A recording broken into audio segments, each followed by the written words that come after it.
আজকে জিও পলিটিক্সে এত বড় কূটনৈতিক জয় এইভাবে ভারত পেয়েছে কিনা জানা নেই। যুদ্ধ বিভিন্ন ধরনের হয়।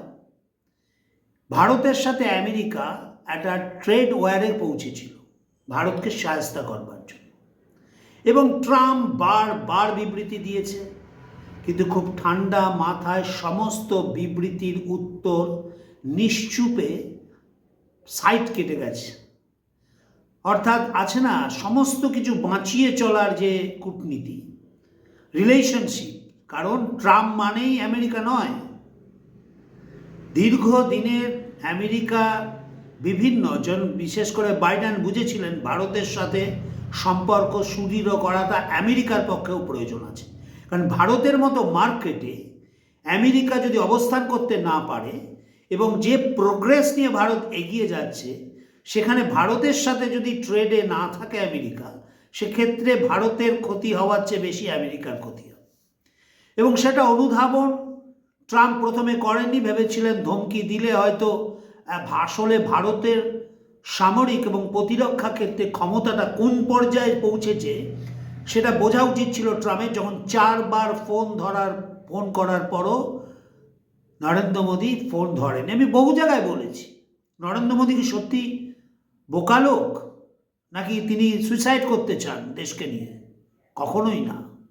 ভারতের বিজ্ঞানী, ভারতের ডিআরডিও, ভারতের অর্থনীতি, ভারতের আত্মনির্ভরের প্রচেষ্টা এবং বিকশিত ভারতের পক্ষে এগিয়ে চলার যে রূপরেখা, যা রোড ম্যাপ তৈরি হয়েছে, সেটা এই মুহূর্তে ভারত স্ট্যাবলিশ করেছে। 7% জিডিপি গ্রোথ পৃথিবীতে এই মুহূর্তে কোনো দেশের নেই। আমেরিকার অর্থনীতি তলানিতে, চীনের সেই জায়গায় পৌঁছেছে, কিন্তু ভারত একটা নির্দিষ্ট মাত্রায় এগিয়ে চলছে। তার কারণ তার কূটনীতি একটা নির্দিষ্ট পথে, তার একটা দিক নির্দেশ আছে। অর্থনীতির দিক নির্দেশ আছে, কূটনীতির দিক নির্দেশ আছে, এবং ভারত একমাত্র পৃথিবীর বিশ্বাসযোগ্য দেশ যার সাথে বন্ধুত্ব করলে কারো ক্ষতি হয় না, বরঞ্চ লাভ হয়। কিন্তু ট্রাম্প ভেবেছিলেন যে যেভাবে পুতিন, শি জিনপিং এবং বিশ্ব ভারতকে সমীহ করতে চলেছে এবং নরেন্দ্র মোদীর লিডারশিপকে মেনে নিতে চলছে, ট্রাম্পের মতো লোক নরেন্দ্র মোদীর এই জনপ্রিয়তার প্রতি ঈর্ষান্বিতও ছিলেন। শুধুমাত্র তিনি এটা করেছিলেন তা নয়, ঈর্ষান্বিতও করেছিলেন। কিন্তু খুব ধীর পথে অপেক্ষা করে নির্দিষ্ট ভারতীয় সত্তাকে বজায় রেখে রাশিয়ার সঙ্গে একের পর এক চুক্তি করে, শি জিনপিংয়ের সঙ্গে দূরত্ব কমিয়ে, ব্রিক্সের গুরুত্ব বাড়িয়ে, সর্বোপরি ইউরোপের সাথে মাস্টার স্ট্রোক চুক্তির পর ট্রাম্পের মাথা খারাপ হয়ে গিয়েছে যে ভারতের সাথে আমাকে আবার নতুনভাবে চিন্তা করতে হবে। তাই ট্যারিফ নিয়ে এখনো সম্পূর্ণ কিছু আসেনি, সমস্ত ডিটেলস আসেনি। কারণ ট্রাম্প যে কথা বলে সেটা সত্যতা নয়, নরেন্দ্র মোদী সেটাই বলেছেন। এবং এটাই এই মুহূর্তের সবচেয়ে বড় খবর, ট্রাম্প ট্যারিফ কমিয়ে দিতে চেয়েছে ভারতের সাথে, এবং কিছু ক্ষেত্রে প্রায় 0%ও নিয়ে আসার সম্ভাবনা দেখা দিয়েছে 18% থেকে। অর্থাৎ ট্যারিফ মুখ কমানোর পথে আমেরিকা এগিয়ে গিয়েছে, ভারতকে বলে দিয়েছে। সেটা কি শর্তে কি হবে সেটা বিস্তারিত আগামী দিনে আমরা জানতে পারবো।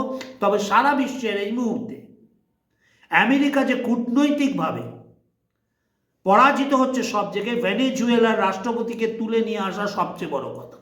আমি বলেছিলাম ভেনেজুয়েলার প্রধানমন্ত্রীকে তুলে নিয়ে আসা মানে একটা ছোট্ট দেশও ট্রাম্পের কথা শুনছে না, তার কূটনৈতিক ব্যর্থতা হচ্ছে, তাই সে যুদ্ধের পথে যাচ্ছে। কিন্তু ভারত তার সীমিত ক্ষমতার, সীমিত শক্তি নয়, এই মুহূর্তে বিশ্বের এক অনন্য লিডারশিপে পৌঁছেছে নরেন্দ্র দাস মোদী। তাই ট্রাম্পের এই পিছিয়ে আসা, নরেন্দ্র মোদী কখনোই বলছে না আমি কয়েক কদম এগিয়ে যাচ্ছি, কারণ ভারতের সংস্কৃতি, কৃষ্টি, ভারত শক্তিতে কখনো এটা কাম্য নয়। মোদীময় ভারতের, মোদীময় বিশ্বের একটাই কথা, আমরা দুহাত তুলে বন্ধুত্ব চাই, মানবতায় বিশ্বাস করি, সকলের কল্যাণ চাই, কিন্তু কখনোই দেশকে নতজানু না করে। তাই ট্রাম্পের ধমকি, ট্রাম্পের ট্রেড ওয়ার, সমস্ত কিছুকেই উপেক্ষা করে আমাদের জিডিপি বেড়েছে, আমাদের আত্মনির্ভর পথে আরও এগিয়ে চলেছি। ইউরোপের সাথে এক চুক্তি করতে পেরেছি। সারা বিশ্বর ব্রাজিল, সাউথ আফ্রিকা, সৌদি আরব, রাশিয়া তো আছে, চীনও আসছে, তার শান্তির পথে ভারতকে প্রয়োজন। তাই একটা বড় জিওপলিটিক্সের জয়। আমি মনে করি নরেন্দ্র মোদীর কাছে ট্রেড ওয়ারে পরাজিত ট্রাম্প, ডোনাল্ড ট্রাম্প পরাজিত ভারতের প্রধানমন্ত্রী নরেন্দ্র দামোদর দাস মোদীর কাছে এই মুহূর্তে এটাই সবচেয়ে সেরা খবর।